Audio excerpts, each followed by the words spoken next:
Sir, ये फ़ैसला किसी दबाव के तहत नहीं बल्कि कौमी मफ़ाद, ज़मीनी हक़ाइक़, आलमी हालात को सामने रख कर किया गया है।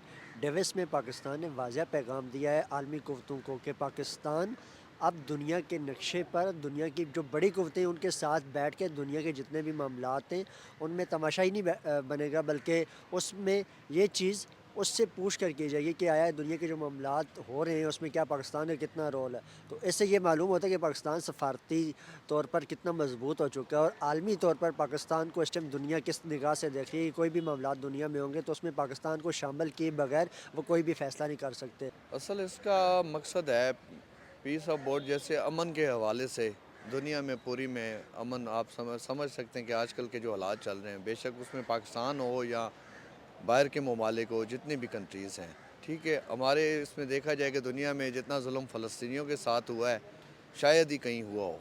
तो उसके हवाले से ये जोड़ी गई है कमेटी। उसके हवाले से ना इसमें कोई फ़ौजी तंजीमियों का हवाला है, ना किसी के मुल्क के उसमें कोई ऐसा कोई प्रोपोगंडा हो रहा है। बहरहाल जस्ट ये पीस ऑफ अमन जो बोला गया है, अमेरिका के हिसाब से बनाया जा रहा है, तो ये फ़लस्तीनियों के हक़ में है, हम इनके साथ हैं।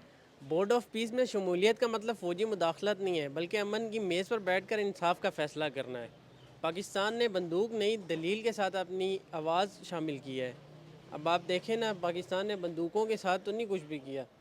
पाकिस्तान एक ऐसा मुल्क है जो अमन चाहता है और हमेशा अमन के लिए काविशें करता है, ठीक है? और पाकिस्तान की मौजूदगी के साथ जो है फ़लस्तीन के अंदर अमन का करने के अंदर बहुत ज़्यादा जो है ना मदद मिलेगी। क्योंकि पाकिस्तान एक एटमी ताकत भी है, ठीक है? जब वो अमन की बात करता है तो इसका मतलब एक एटमी ताकत अमन की बात कर रहा है, कोई आम बंदा नहीं कर रहा। तो इसलिए इस टाइम मुझे चाहिए मैं चाहता हूँ कि हमारी अवाम और हुकूमत के साथ मिल के इनको चाहिए गज़ा के लिए जितने से ज़्यादा इक़दामात कर सकते हैं वो करें, प्लस फ़लस्तीन के लिए जितने इक़दामात कर सकते हैं वो करें।